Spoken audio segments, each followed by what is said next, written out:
So, upon checking po, wala pong naka-assign na PT sa kanya. So, yung doctor niya po yung dapat magre-refer ng PT. Pero meron kayong PT na Joselito Cañares? Sir Jojo?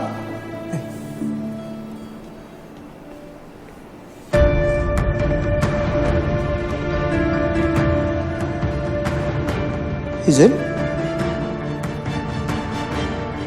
Ikaw na ba yan?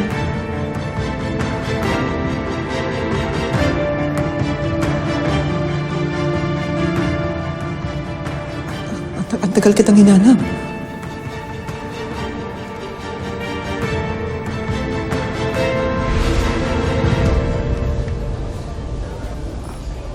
I'm really very sorry. Hazel. Ang gago ko, sobrang sama ko nung bigla kitang iniwan sa Saudi. Nung nalaman ko na buntis ka. Sobrang immature ko noon. Hindi ko alam kung saan takbo ang buhay ko. Natakot ako, aminin ko, sa responsibility bilang isang ama dahil hindi ko alam kung paano maging isang ama. Kaya nag-decide ako umuwi ng Pilipinas. After a few years, nag-apply ako sa US at sinuwerte maging PT.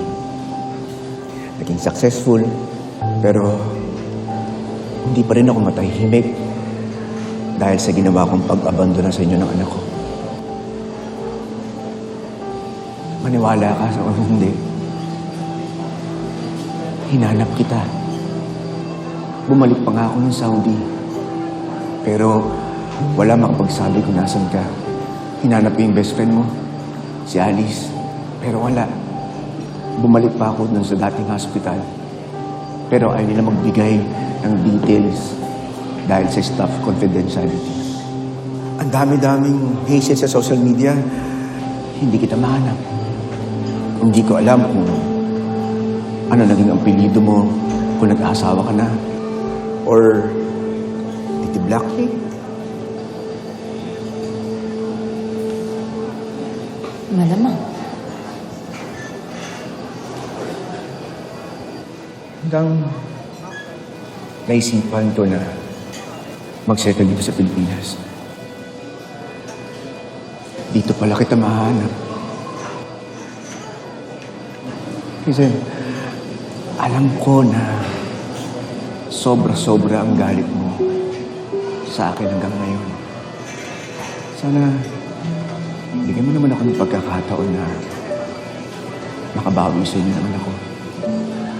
Siguro, kung hindi ako nagkakamali, mga 18 years old na ba siya? Tama ba? Lalaki ba o babae? Girl. Her name is Jessica. Wow. What a beautiful name. May picture ka ba niya? Pwede ko bang makita kung sino kumukha niya sa atin?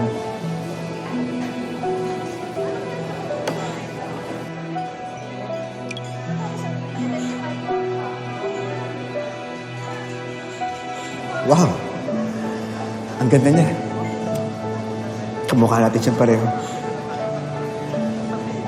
Hazel,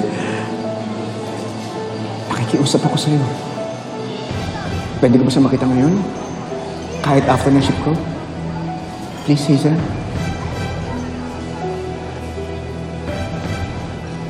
Wala na siya. Jojo, patayin na ang anak natin.